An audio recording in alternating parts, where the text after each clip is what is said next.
Well, hi, this is Joanne Ray with Senior Marketing Specialist, and this is A Human Connection. I've been so extraordinarily blessed over the course of my career to meet some fascinating and super successful people, and now I get to bring those conversations to you. So I hope you enjoy, I hope you listen, and I hope we can learn along the way together.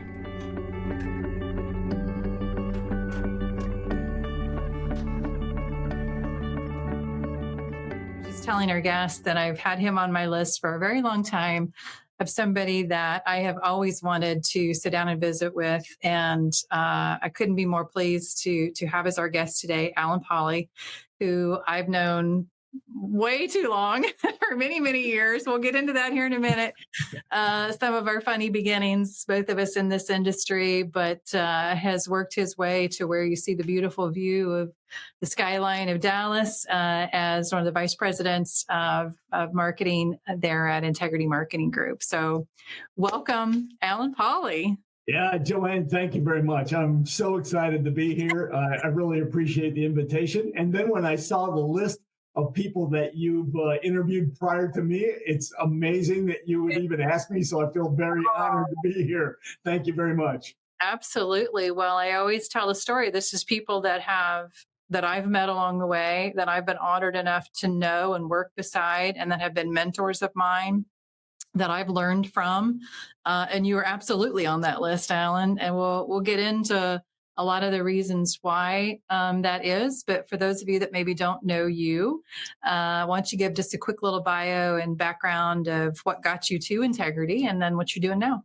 Okay, sure. Yeah, no, thank you. And yes, I would just echo that the amazing people that you have interviewed, we're lucky enough to call friends and partners. And I'm sure we'll talk about that as we go along. But I grew up in the Midwest. I grew up in a very small town. I had 48 people in my graduating class. That's how small we were. So I always tell people I either knew everybody or I was related to them in my town. So, I kind of, that was really the basis for who I've developed into, because I went to high school there and then went into college, was really probably there for the social part of college and not so much the learning. And actually surprised my parents one Wednesday afternoon. I walked in the front door and said, well, I just signed up for the Army and I'm leaving on Friday. And my parents had no idea. My father thought that was the best thing that could ever happen to me. My mother was a little concerned. But honestly, that was really important for me at that time of my life. I was a little wild and I needed a little structure and discipline in my life. And so I spent 3 years in Germany, which was a wonderful experience as well. I was a military policeman. And just to tell you how small world this was, I was in Berlin, Germany, and I was working what they called Checkpoint Charlie at the time for the Berlin Wall. And there was a person that was on the bus that saw me and said, "Hey, aren't you Alan Pauley?" And long story short was she was from my hometown. Her husband was from my hometown. And she was from my graduating class of 48 people. Two out of the 48 were in Germany that day, huh? Yeah. So small world. But yes, and then I came out, was a police officer, and I was single at the time, got married. And my mother would tell you that the first thing that happened to me that was good was the Army, because I needed some structure and some discipline. But the best thing that ever happened to me was when I married my wife. So, that's what really catapulted me into the insurance business and really where you and I met, because I started as an agent selling Medicare supplement and final expense. And I got into it because as a police officer, I was making no money. I was making less than $20,000 a year. And I saw the future with my kids. And I'm like, I'm not even going to be able to afford college doing this. And so I got in the insurance business, started as an agent. My first training session, my manager came and gave me my stack of leads. And what he gave me was a phone book that I needed to look up people that are named Wilma and Elmer, because those would be the people that were 65 years and older. And really, that's how I broke into business. But then I had a friend of mine that was working for a company called Pioneer Life and said, hey, we need some people with some insurance experience. Why don't you come apply? Which I did. And lo and behold, they hired me. I worked my way into being their vice president of licensing and commissions at the time. And that catapulted me into the insurance business. And now I've been in the business for over 30 years. And Pioneer Life's where you and I first met. Absolutely. There's some trips that are just embedded in your brain, and I don't know why. But I definitely remember that one. I think that was the very first, I know it was the very first time I'd ever been to a carrier. And I was still very young in my career. We hadn't even started the brokerage yet. And I was nervous, scared. Oh my God. So worried Yes. about what to wear and what to say and how to meet these people. And I've never been to, I was in Chicago, they're in Schaumburg and Rockford both. And just, my expectations were all completely way, too fabricated, because I realized very quickly, oh, these are just people like me who, love what we do and enjoy it. You guys were good hosts, I remember, and remember several people from your team that I met and that we worked so closely with. And so to, again, way, way, way back, to finally meet those people that you worked with was such a joy. But yeah, I remember that trip very well. Oh my gosh. And honestly, that really set the stage for what I'm doing today. Yeah. Because many of what they called back then were SGAs. Yeah. Many of them are our partners today. So oh my gosh, it's crazy. But I worked in the home office for a couple of companies, Pioneer Life being one of them. And then there was a company down south that I was their vice president of commissions and licensing for many years. And then I got on the marketing side of things. That's where I got introduced to Bryan Adams. Yeah. And I was going to break away and actually start my own agency. I was a marketing vice president for a couple of large IMOs at the time. And even in all that transition, Joanne, you and I seem to keep in touch. Either the carrier or the marketing office we worked out of, we partnered a lot. And I always valued that because, I don't know, just you meet people in this industry and you just kind of have that kindred spirit, if you will, and I always felt that with you and Dan as well, because you just had that air about you that welcomed me, and I felt comfortable always talking to you guys, and we did a lot of business together prior to me coming to Integrity. And now look at us, yes. as partners. And so walk us back. So you first met Bryan Adams. Kind of tell us about that and what your first experience was with him and what that has now led to. But tell us about the beginning days of you working with Bryan. Yeah, so that was kind of a funny story, because I was going to start my own agency, and Bryan started talking to me because I was going to use a program they call Legacy Safeguard as part of that. And as we talked, Bryan said, before you do that, why don't you come talk to me, because I might have an opportunity for you. And funny story about that was, as we talked, we probably talked a couple of weeks. And it finally came to a point and said, Alan, before this goes any further, you have to tell your boss, who I was working for at the time, that you're talking to me about a possible position. And so I said to Bryan, I said, are you promising me the job? And he said, no, I'm promising you an interview. Oh, wow. and so I said to him, I'm like, do you realize what you're telling me? Because my boss doesn't even know I'm leaving. Man, you talk about leap of faith, right? But then it worked out. So, lo and behold, long story short, it came to work for Integrity. I actually moved from South Carolina to Dallas, Texas. I've worked for Integrity for 10 years, working with partners just like yourself on helping agents expand what they do and sell final expense and do it effectively. And I really love what I do, because one of the things that stood out to me as a new agent that was handed a phone book on who to call, I had to figure that out on my own. I had no scripts. My manager didn't give me any training. He just said, call these people. And I really just tried to figure it out myself and with other people that were in our office, because some of those were really good on the phone. So I went and listened to them and took what they were doing as their best ideas and plugged it in with what I did. But that helped me get passionate about what I do now, because if I can help agents really expand with what they do and give them some effective tools, that's a win for me. So I have the privilege of being able to do that. Yeah. Isn't it funny to go back and think about your beginning story when you were just given a phone book? Sometimes don't you think we overcomplicate things a little bit now? think of Yeah. all the think of all the systems and processes and data and technology and people and resources and money that is spent now on getting an agent to talk to a client. And you were handed a phone book and did quite well with it. So Oh I my think gosh. there's And really advantages that and was disadvantages. yeah. Yes. No, you're absolutely right. And it's amazing how you kind of go back to some of those roots and realize what you did. And I didn't realize it at the time, but of what I was learning and the effectiveness of what I did.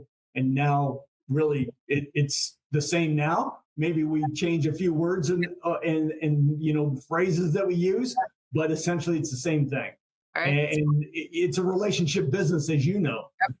And so being able to help those relationships, whether it be with the carriers, with the clients, with partners like you, and that's really what is the best thing about what we do, Joanne, is being able to work with you, first of all, and call you friend. And even as we talked earlier about the interview list, you know what? There are many people on that list that I could call right now, and I know they would help me if I needed help. Because not only are they partners, but they're friends, and they're the kind of people you want to hang with and be part of because they're good people. We call it the campfire effect. Do you want to hang around people at the campfire? I think that's an AC. He started that phrase, but it's true. Yep. And the great thing about integrity and being part of it is these are people that you'd want to hang out with and be able to work with, and you call them friends, and that's what's great about what we do. Oh man, it has been. I think that anytime anybody asks me what it's been like to be a part of integrity, I said everything negative that I was afraid of has not happened, and everything positive that I was hoping for has been multiplied by 1,000. Yes. It's just, and it's all about the people. It's all about the relationships. It's all about this the kindred spirit. I like that term that you use. So many of us came from very similar backgrounds. I've credited Peter Nauert for lots of things. One, for providing you a job that we got to meet. That's right. But, think of what he would be like today in this technology world. He was so far ahead of his time. He Yes. was so far. He would be the Jeff Bezos or, whatever of the insurance world, because he was so far ahead from a technology standpoint, but also understood, relationships and people and partnerships and distribution and all that. So I think about that often, of him giving so many of who now we have as partners our first start in this thing called brokerage. So there's always somebody that we can think back to, right? That we kind of Yes. owe the beginning credit to. He would definitely be one in both of our minds. Yes. No, you're absolutely right. And it's amazing to me, a common thread as I travel across the country working with our partners, that Peter Nauert's name comes up. It's amazing to me of the impact that person had in our business and with different agencies, and it's amazing to me to also be a part of that. I worked there 10 years, so I learned a lot from seeing him operate and the management staff there. So it was a good, certainly, foundation for me, and I know organizations like yourself and others that got started in this business. Absolutely. Another mentor we have in common that we both love and miss dearly is Mr. Cutler. I Yes. think that you got the pleasure of working maybe a little more closely than I did, but that was one guy that, my goodness, one, could never be duplicated ever. But two, he was always the person that people just flock Yeah. to any event, any conference, any meeting, any time, any excuse whatsoever to sit at Shep Cutler's table. That's right. That's Pretty much right. anybody would do, right? Right? I So just many. wish I had his suit coats. Yeah, yeah, yeah. Nobody could duplicate his flair for dress. That's right. Well, let's back up a little bit then, and so you talked about this bombshell that you came home from college one day and said, "Guess what, mom and dad? I'm not thinking about joining the military. I have joined the military. Both of us have adult children now. I can't imagine, any of my children coming home and saying that. What I know, looking back, why you felt that was a great decision, but what was it in that moment that gave you that, again, maybe leap of faith? Maybe that's a theme throughout here, but was it that? Was it what made you decide to do that huge decision without consulting maybe some of the important people in your life? That's pretty Yeah, big. yeah. So, growing up in a small town, I always just, I don't know, maybe, God put it in my heart or my mind, but I always thought there was a big world out there for me to explore. And being in a small farm town, pretty, self-contained, and certainly didn't get out too much. I mean, if we went to our city that was about 30 miles away, that was a big deal for us, Yeah. and seeing those Christmas lights, there in the big city, and it was probably a city of about 30,000 people. That was a big deal. And so I thought there was a lot more. And probably the recruiter did his job because he talked about Germany. He happened to be stationed over there. And so he talked about things that I could experience. And I just knew at that point, if I'd have stayed in college, I probably got myself in trouble. And so it was, just because I wasn't doing what I needed to do to be successful in college. I didn't really learn that until I got in the Army and went to college while I was in the Army, taking classes when I was there. But I needed that discipline, and I think the adventure of going to a foreign land was intriguing to me. And it turned out to be really one of the best decisions I made. That's awesome. So, in addition to Germany, anywhere else that you got to see that you were on your bucket So list? yeah, so one of the beauties about being over there is I got to travel a lot, and so went to Spain and went to a Berchtesgaden and Munich and Amsterdam and just some of the surrounding area of Germany. One of the things being a MP, we got to travel the countryside because at that time there were many bases over there. So just being able to experience all that, Oktoberfest, seeing it live and being part of that was exciting. They have a thing they call Fasching over there that's very similar to the event they have at New Orleans. Mardi Gras. Yeah, Mardi Gras. Yes, I couldn't think of the name, but they call it Fasching. And so being an MP, I had to work that because we had military people there, and that was pretty exciting. And so, yeah, I got some pretty good stories we can tell on the way to the but it was good. I mean, for me, it was a great experience. I spent 3 years there. I learned a lot and really set the tone for me to really start my career after that. Awesome.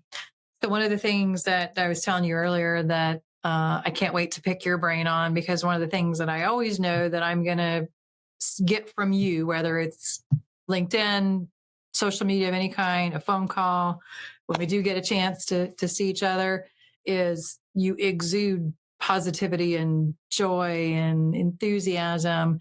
And I can't wait to find out where that not only came from, because I think sometimes in life, some of the stuff that we come into this life with maybe changes, gets altered throughout your life, where depending on your situation, your circumstances, military, I'm sure shapes some of that. But walk us through where that comes from, and where do you continue to fill your, cup so that you can continue to fill others.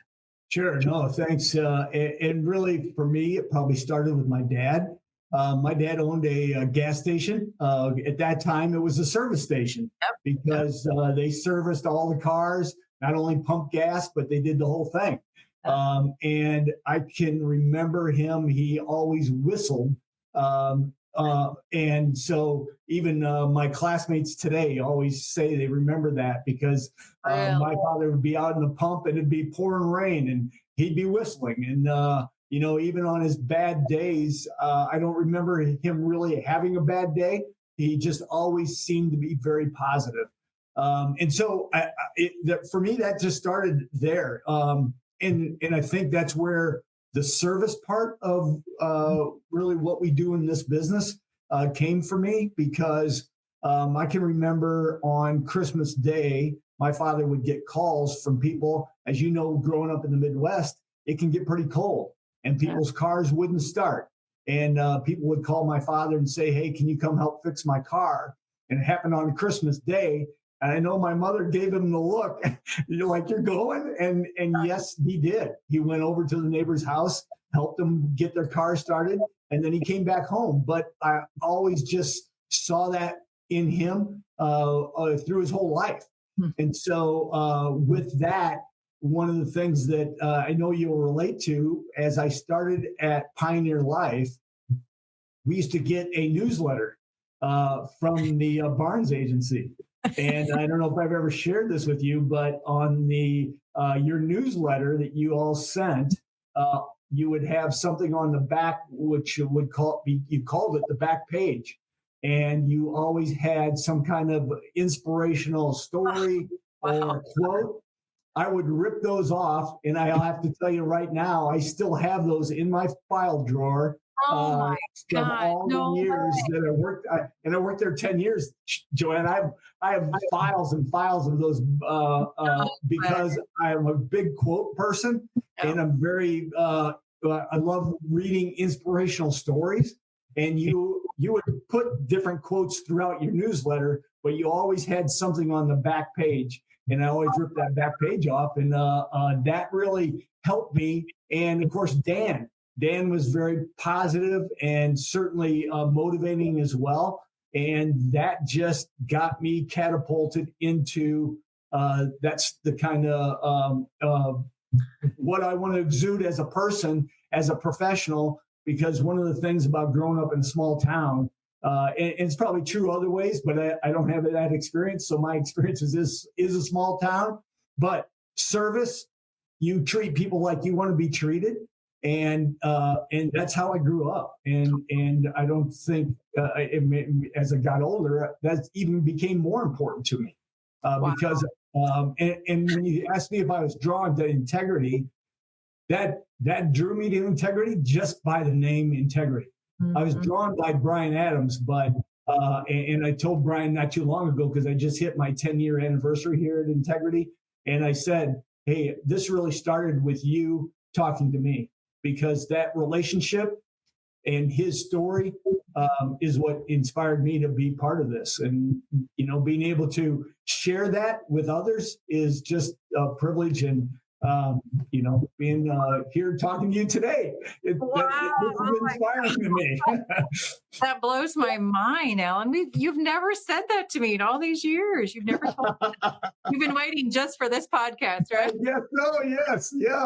I have a file. Matter of fact, we're moving into a new area here. I got a file. I got to figure out what I'm going to do with them because as I go forward, that was very meaningful to me, especially early in my career, as you stated earlier. We were very young, and I was just really learning the corporate world at that point, in the business world, because obviously being a police officer, you're not really exposed to the business world. So all of that positivity just gravitated with me and just was something I wanted to adhere to and learn from. And you and Dan and your whole organization was really a part of that. Wow. Oh, you're going to leave me speechless here, Alan. So one of the stories that reminds me of, I've told my staff this many times, when we've moved offices several times as we continue to grow and need a bigger office, need bigger space. And each time I've moved up until about probably, I don't know, 6-7 years ago, I've always taken the same big old desk with me. And it was one of those big old, humongous mahogany with, three drawers on each side. And it meant something to me because it was my predecessor, the gentleman that actually hired me, not Dan, but a gentleman by the name of Bob Brown, who hired me when he retired. That was his desk. And so I don't know, I just always had this kind of weird, Yeah. voodoo thing that I thought I needed to keep that. Well, fast forward many years, don't need a big old desk. I wanted a stand-up desk, and it's literally just a table. So there was no place to put all the stuff that was in all these drawers. So I spent quite a bit of time, finally forced myself to sit down and take time and go through it. 99.9% of the stuff I threw away. It wasn't even, old stuff, meaningless stuff, outdated stuff that's now on digital you don't need. The one thing I kept, Alan, is all of the handwritten notes that I had received over my career. And we have a beautiful thing here within our company of we encourage handwritten notes. In fact, we print them for people and we put them around. We've had different drops in the bucket that we call them over the years, the and then somes, the just, hey, if you notice something about somebody or you wanted to send an appreciation, we wanted to make it as easy as possible for our people to do that. So over the years, as you can imagine, or if I would get a thank you note from you or a nice to see you note from you, that stuff, that's the only thing that mattered. Out Yeah. of years and years and years and years and years of stuff in this big old desk, Yeah. I have a pile like you that I have kept, and it will be with me forever. And there's some beautiful handwritten notes in there by people like Mike White and Dan McNerney, who I've always looked up to in my career, my teammates over the years, my coworkers over the years, people that are no longer with us, people that are no longer in this industry. But those words mean something, and some of them were just like you said, just positive affirmations, or just notes of appreciation. And so I can definitely relate to that. One other quick story along that line. My son was probably, I don't know, 8, 9, 10, 11, somewhere in that. He was just getting really big into loving football. And I was sitting there with him and my husband, and we were watching the Heisman Trophy ceremony. And the kid that won that year, I don't even remember the name. I'm sure he could. But the kid that won that year, one of the things that he wanted to thank his mother for, which he went on and on and on about thanking his mother, which already put me over the edge.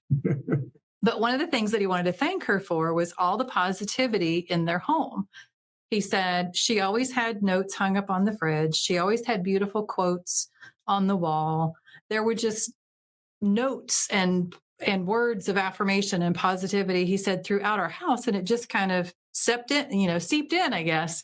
So literally, I looked at my husband that minute. I'm like, okay, if our son's going to win the Heisman, I want notes of affirmation everywhere. I want positive words framed everywhere. Oh, that's good. That's funny. It seeps in without you knowing it or realizing it sometimes. And pretty soon, that seek what you shall find, or, all the things, all the quotes that there are of when you read that enough and you ingest that enough, you start believing it, and then you start sharing it with others. And I believe in all that very much. Oh, I do too. And it's funny with having kids a little older, sometimes you wonder if they're even listening.